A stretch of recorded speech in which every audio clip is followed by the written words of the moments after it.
This is the National Weather Service office in Lake Charles, Louisiana.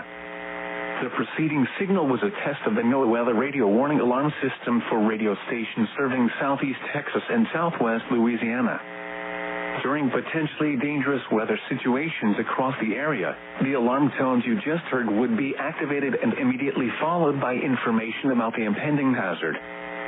Your reception of the alarm tones and radio broadcast may vary at times even though you are using a quality receiver that is in good working order.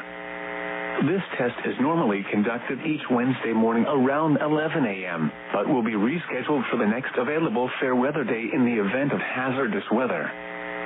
This has been the National Weather Service. We now return to our regular programming.